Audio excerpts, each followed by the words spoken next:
A gente volta a falar sobre a Venezuela, sobre as eleições na Venezuela, muitos novos assuntos, um posicionamento do Brasil muito aguardado, ainda não houve esse posicionamento oficial do presidente Lula. O governo brasileiro diz aguardar, a divulgação das atas, dos boletins dos votos na Venezuela. Eu começo então com Laura Barros. Laura, é o seguinte, há muita expectativa pelo posicionamento do Brasil, o Brasil adotando essa cautela, mas claramente nós vemos uma eleição com gargalos, com pontos críticos.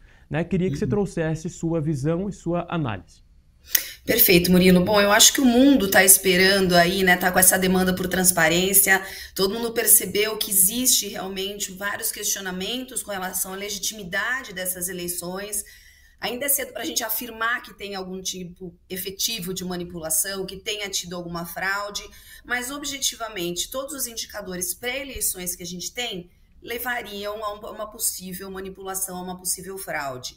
A gente teve aí o impedimento de diversos fiscais da oposição acompanharem a votação, a entrarem nos locais de votação, mesmo se registrarem.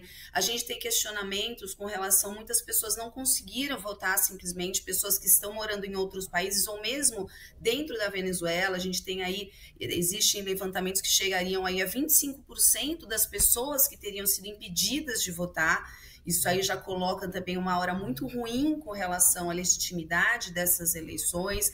A proibição da líder da oposição participar, Maria Corina Machado, que não teve aí a condição de concorrer por ter sido condenada e ficar 15 anos impedida de se candidatar a qualquer cargo público. A sua substituta também teve dificuldade, não conseguiu se registrar, teve aí problemas com o Conselho Nacional Eleitoral, que também, por sua vez, teve a sua legitimidade questionada por instituições como a OEA, como a Comissão Interamericana de Direitos Humanos, ou seja, a gente vem de um processo com potenciais máculas ou com ofensas muito sérias às lógicas democráticas mais fundamentais desde o seu início.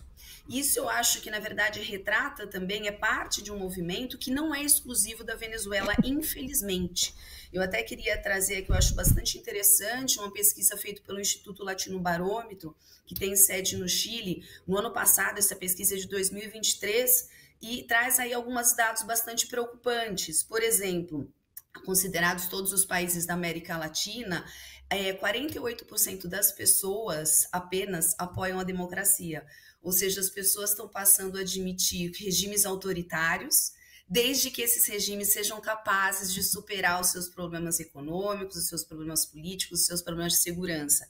Isso é bastante alarmante. Além disso, 21 presidentes da América Latina foram condenados por corrupção, e 1/3 desses presidentes, de alguma forma, infringiram as regras democráticas. E vejam, quando a gente fala de regra democrática, uma das mais fundamentais é a alternância no poder. O Maduro já está no 3º mandato, ele já está no poder desde 2013. Então, essa falta de alternância por si só, ainda que fosse um governante maravilhoso, não estou entrando no mérito da qualidade do governo dele, conceitualmente já é algo muito complicado. Então, a gente vê um mundo perplexo, porque a oposição já se manifesta, fala que tem como demonstrar que foi vitoriosa nas urnas, um Maduro muito resistente, endurecendo o discurso, ameaçando inclusive de chamar de volta os seus embaixadores, de expulsar os embaixadores dos países que de alguma forma estão questionando e buscando transparência nesse processo todo. Ou seja, é um clima que se cria de muita tensão, de muita apreensão. Todos nós aqui da América Latina e o mundo vai sentir aí as repercussões das próximas horas do que vai acontecer. Eu acho que todos os olhares hoje vão estar aí sobre a Venezuela ansiosos. O governo brasileiro cauteloso, eu acho que é um momento de cautela mesmo, porque, como eu disse, tanto de um lado quanto do outro seria um pouco leviano qualquer tipo de afirmação. Mas que precisamos de transparência é absolutamente inquestionável. Perfeito, Laura. Trazendo agora para a Paula um pouco essa discussão, queria pontuar aqui dois cenários, O primeiro da fraude. A oposição diz que há fraude e diz que tem como provar, é o que eu estava dizendo mais cedo. O anúncio, a denúncia de uma fraude, ela é importante, mas você precisa ter como provar. E a oposição diz que tem ali a impressão dos boletins de urna, que não foram divulgados, não são divulgados como a gente faz aqui no Brasil. E o outro ponto, Paulinha, que eu queria que você também tratasse aqui com a gente, é a questão da imigração. Porque quando a gente tem uma situação super instável, como acontece na Venezuela, a imigração, claro, ela é potencializada. E aí o Brasil está diretamente ligado à Venezuela e a gente também é diretamente afetado, né, por esse cenário de instabilidade no país vizinho, que é a Venezuela. Com certeza, mas não sei, a minha impressão é que a gente ficou acompanhando essas eleições com muita expectativa e havia, me parece, uma possibilidade de alternância de poder, que é, acho que um preceito básico da democracia, como trouxe a Laura. Eu me sinto, assim, muito positiva para analisar uma situação que me parece bastante negativa, como a Laura trouxe. A gente não pode dizer aqui, cravar, né, que houve uma fraude ou que pessoas realmente foram impedidas de votar. A gente pode trazer aí as notícias que foram dadas, as imagens que foram mostradas, inclusive no dia da votação, e essa expectativa que havia e que me parece, assim, até um pouco positiva demais, perto do que acontece de fato ali na Venezuela, e como isso vai se dar, porque de fato parece que a oposição teve acesso ali a cerca de 70%, né? E nessa análise já poderia avaliar que eles foram vencedores e não Maduro. Agora, tem lá até o voto impresso, né, gente? Que aqui foi uma reivindicação da direita e tal. Agora tem que contar, tem que ser público, tem que ter a participação da oposição, tem que fazer todo um processo de transparência que eu não sei. Agora eu já tô super negativa. Eu acho que isso não vai acontecer, gente. Eu acho que o Maduro vai agora. Ah, não, então tá bom. Vamos lá, gente. Senta todo mundo, vamos recontar, vamos ver o voto impresso, vamos bater com as urnas, vamos ver todas as zonas, né? Vamos avaliar todas essas denúncias. Vocês sentem realmente que isso vai acontecer? Eu não sei. Eu sinto que a gente foi ludibriado, no sentido assim, de imaginar que a gente poderia estar dando um passo no sentido democrático na Venezuela, mas não me parece que é isso que vai acontecer. O governo brasileiro vai se posicionar com cautela, como disse a Laura. As relações diplomáticas, elas são sempre muito sensíveis, elas não dizem respeito só a Brasil e Venezuela, né? Elas dizem respeito a como você se posiciona nesse mapa global da diplomacia, mas vejam que as maiores democracias do mundo já se posicionaram questionando aí a credibilidade dessa votação. E esse problema da imigração é um problema mundial. Se aqui a gente tem a Venezuela, a gente tem na França a questão também dos imigrantes, a gente até viu nos Jogos Olímpicos que bonito que foi, né, essa relação do povo, ou pelo menos ali da instituição Olimpíadas em relação aos refugiados. Então, assim, é um problema mundial, não é um problema só brasileiro, mas claro que se agrava à medida que um país não vê a possibilidade de mudança, não vê alternância de governo, não vê como melhorar a sua situação, se vê oprimido. É natural que o povo queira escapar para algum lugar, né, para algum outro lugar, para alguma outra possibilidade de vida. Mas o que eu sinto é que a gente fica numa expectativa muito grande de ver uma democracia estabelecida, e eu acho que a Venezuela está muito longe de apresentar isso para o povo e também para a gente. A Laura trouxe a questão aí dessa primeira mulher opositora que ficou envolvida também numa trama, fizeram toda uma trama de que ela tinha participado de uma invasão às urnas, isso logo imediatamente ao resultado da outra eleição do Maduro. Então, assim, é complicado porque todas as instituições são ligadas ao Maduro, inclusive a que supervisiona a eleição. Pois é, a Laura, a Paulinha disse que se sente ludibriada e é exatamente esse o sentimento, porque a gente traz aqui alguns cenários, mas todos os especialistas que eu tenho escutado dizem que é muito difícil de haver uma reversão no cenário na Venezuela, né? É um sentimento realmente de impotência, inclusive da justiça, porque a gente tem a própria justiça, você que é procuradora, né, que é da justiça aqui no nosso país, você tem a justiça na Venezuela sendo corrompida, pelo menos é o que a gente vê, né, pela posição do Conselho Nacional Eleitoral, que é a Justiça Eleitoral venezuelana, né? Perfeito. A gente lá, eu acho que também já houve, já é meio estabelecido a falta de legitimidade desse conselho, a própria forma de indicação dos seus integrantes.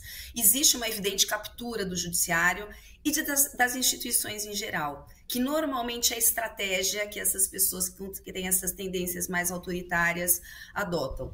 é algo absolutamente preocupante e, de novo, eu acho que a gente tem que fazer uma autorreflexão enquanto brasileiros, porque não é que a gente está muito longe desse cenário. Essa recessão democrática, ela tá sendo vista em toda a América Latina e em vários outros países do mundo. A questão do assédio eleitoral, que há um tempo atrás a gente não pensava nisso, não era algo que nos levasse a uma reflexão mais profunda. Isso está muito presente no nosso país, isso esteve muito presente nas últimas eleições. A gente teve, inclusive, condenações, o que é um bom sinal, porque a justiça, as instituições, de alguma forma, funcionaram, mas eu cito aqui uma condenação que houve de uma rede de fast food, a rede Habib's, que foi condenada por assédio eleitoral aos seus funcionários, na época do impeachment da Dilma. Houve ali uma discussão a respeito de como eles estavam se comportando, ou se apresentando para o consumidor, inclusive decorando as suas lojas. Enfim, essa decisão, essa condenação saiu agora em março de 24, e existe também pendente uma outra discussão com relação ao senador Jorge Saif, que está correndo risco de perder o seu mandato aí, em razão de um apoio ou de um assédio eleitoral praticados, alegadamente, pelas lojas, pela rede de lojas Havan e pelo Luciano Hang. Houve, inclusive, uma condenação na justiça ao pagamento de 85 milhões em razão do reconhecimento desse suposto assédio eleitoral, uma pressão para que os funcionários votassem num sentido ou de outro. E aqui, mais uma vez, independentemente do partido que se apoie ou que se queira manipular, a questão é interferir no voto, interferir na liberdade de escolha de um representante. Temos aqui também.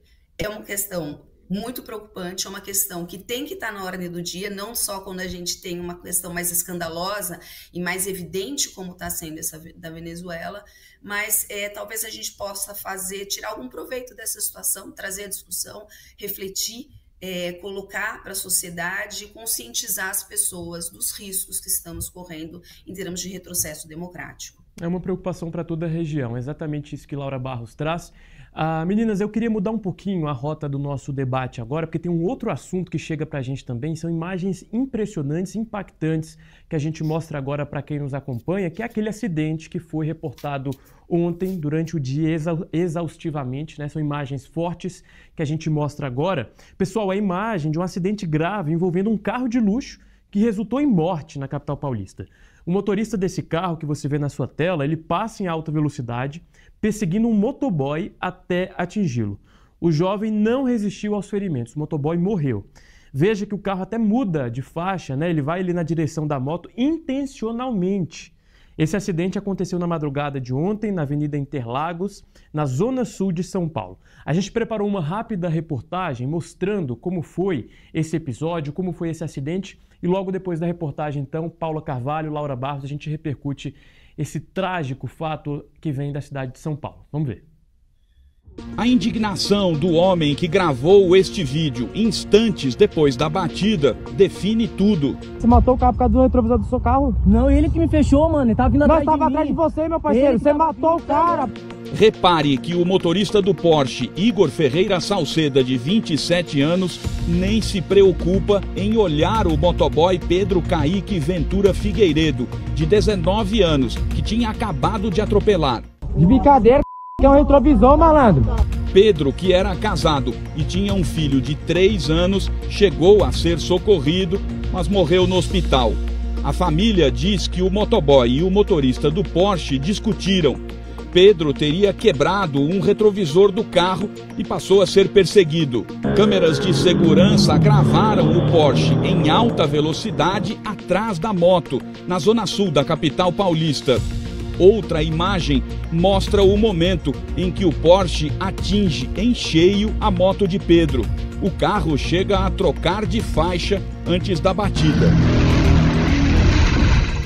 Para a Polícia Civil, Igor assumiu o risco de matar ao perseguir o motoboy em alta velocidade.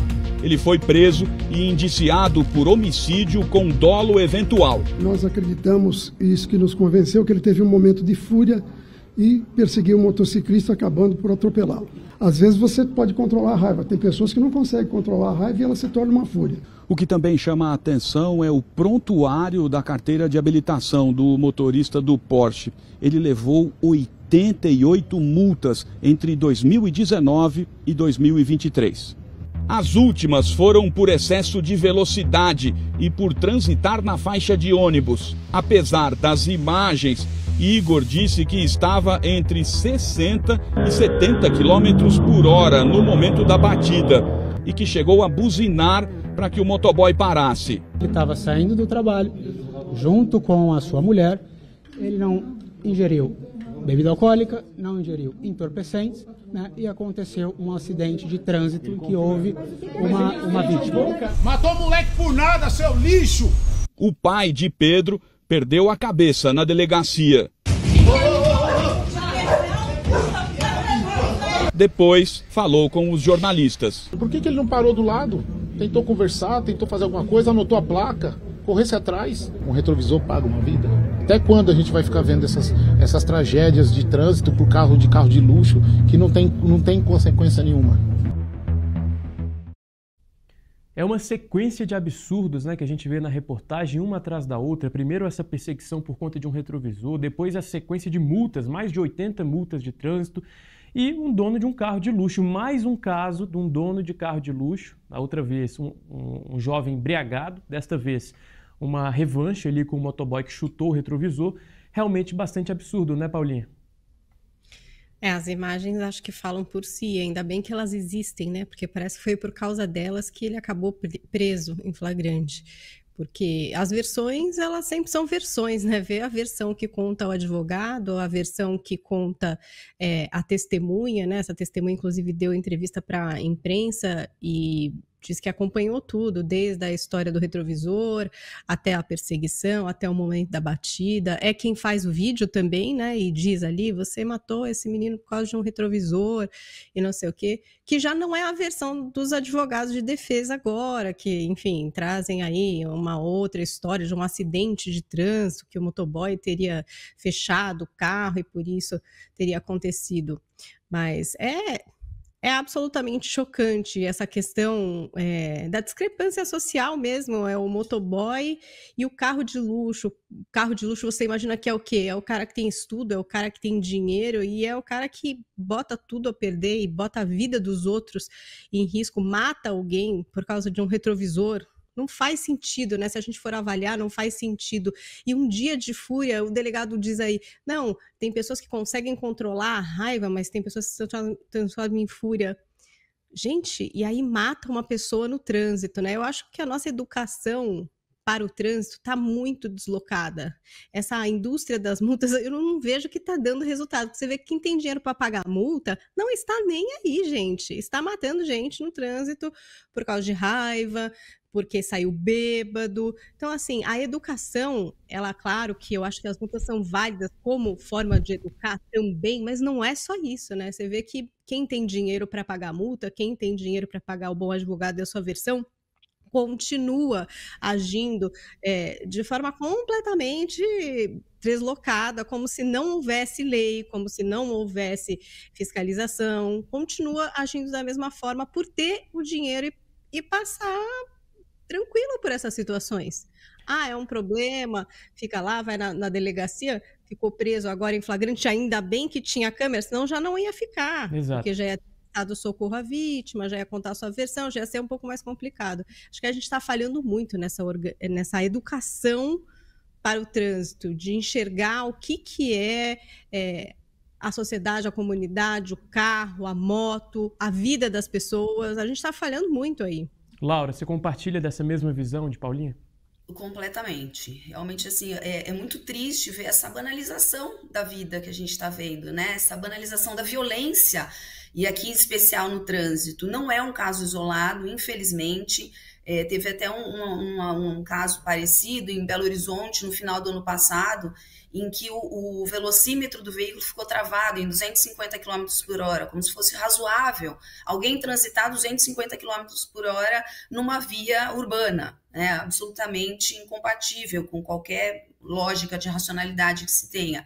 Agora, como bem pontua a Paulinha, as nossas políticas públicas de repressão ou de educação, supostamente, no trânsito, estão absolutamente falhando. Não existe nenhum resultado efetivo. O que a gente precisa, no meu modo de ver, é que o poder público assuma a sua condição de mobilizar, de conscientizar, de educar a sociedade e efetivamente funcione nesse sentido. A gente já tem diversas estratégias que comprovadamente trazem bons resultados. Eu cito aqui a lógica da economia comportamental, que já vem sendo adotada em diversas áreas, em diversos países, com resultados muito promissores. E qual é a grande vantagem, no meu modo de ver, dessa área do conhecimento? É que se parte do princípio de que as pessoas não são 100% do tempo racionais. As pessoas têm raiva, as pessoas se embriagam e saem na direção. Ou seja, considerando esse contexto, que é inegável, que é humano, se busca alternativas, políticas, campanhas de conscientização para que as pessoas mudem de comportamento. É isso que a gente está precisando. Não adianta colocar 80 multas em cima de uma pessoa. Se ela tiver dinheiro, ela vai pagar e não vai estar nem aí. Também questiono se vale a pena encarcerar uma pessoa por ter atingido o limite de velocidade algumas vezes. Eu acho que a gente tem que ser um pouco mais criativo e olhar essa questão com um pouco mais de cuidado, com foco no ser humano, porque são comportamentos humanos que estão transformando carros em armas. E não é só isso, tem aquele caso que aconteceu também recentemente na cidade de Santos, em que aquele idoso voltava da escola com um filho de 11 anos pela mão, foi agredido por um motorista em fúria e morreu no local por conta de uma voadora. A gente não pode mais conviver com uma coisa dessa achando que é normal, isso não é normal. As pessoas têm que saber que os atos dela têm consequências e para isso que é educação, é política pública, no meu modo de ver. Exatamente. São discussões importantes que a gente faz aqui. Passamos por Venezuela, passamos por esse grave acidente em São Paulo. São assuntos densos. Para finalizar aqui o nosso quadro, inclusive falando para quem está assistindo aqui, já a gente vai trazer mais informações sobre a situação na Venezuela, inclusive entrevista com o professor Roberto Oliviano. A gente finaliza o nosso Visões de hoje com uma dica leve, né, Paulinha? Você tem uma dica para a gente que relaciona Olimpíadas. Vamos fechar com Alto Astral, com dica de série, para que a gente finalize o Visões aqui muito bem. Olha, eu tô assim, olímpica. Acho que tá todo mundo acompanhando um pouco, encontrando, né, ali as categorias que mais gosto. Eu gosto bastante da ginástica olímpica. A gente tá com uma equipe muito boa, a Rebeca, a Júlia, tá todo mundo classificado para um monte de coisas e esperando muito que o Brasil vença. Mas nessa categoria, digamos assim, a estrela internacional é a Simone Biles, que inclusive a gente espera que ela fale um pouquinho, né, para nossa Rebeca poder vencer, porque a Simone Biles tem uma história muito curiosa. Ela é uma máquina, né? Eu acho que é muito interessante, porque a gente vê esses atletas, né, a própria Raíssa do skate, uma menina tão jovem, 16 anos já, com 2 medalhas olímpicas, né, teve uma prata, agora teve um bronze, a própria Rebeca, todas são muito jovens. Eu sempre fico pensando como é que eles lidam com essa pressão, com essa profissão atleta que demanda tanto do corpo. E tem um documentário agora na Netflix, que é o Retorno de Simone Biles, que traz exatamente o que aconteceu com a Simone, que abandonou os Jogos Olímpicos do Japão. Foi uma coisa assim chocante, né? As pessoas ficaram se perguntando, gente, como? Teve quem foi a favor e disse, puxa, ela tem que cuidar da saúde mental dela, ela tem que se proteger, mas teve gente também que foi muito contra e falou que é absurdo, largou a equipe, o esporte é sobre força de vontade, como que essa menina faz isso, que displicente. Então, assim, muito se discutiu sobre isso e agora com esse documentário que tá na Netflix, a gente consegue entender um pouco mais do que aconteceu com ela e como que ela fez para retornar. A Simone Biles já participou do Mundial, agora ela está nos Jogos Olímpicos classificada para todos os equipamentos da ginástica, menos um. Ela vai bater de frente com a Rebeca ali em muitas categorias. Então, assim, e aí a gente consegue entender um pouco mais do que é essa profissão esporte. É óbvio que é nos Estados Unidos, gente. Aliás, vocês vão ver um pouco dessa discrepância. O que é um atleta da ginástica olímpica nos Estados Unidos e no Brasil? Que tipo de investimentos americanos fizeram para ter essa seleção, né, olímpica da ginástica tão forte? Quando eles acertaram e erraram, porque a Simone também foi envolvida num caso sério de assédio sexual com atletas olímpicos quando ela era mais jovem. Então, assim, é muito interessante e vem nessa vibe olímpica, apesar de que a gente tá com a Rebeca, né? Tá? Rebeca, Júlia, eu tô com vocês, mas é que a Simone me causou curiosidade. Perfeito. Laura, você gosta de Olimpíada? Só pra gente encerrar, você acompanha? Eu gosto. Eu gostaria de estar acompanhando mais de perto. Confesso que eu não estou muito próxima. Eu também tô nessa, viu, Laura?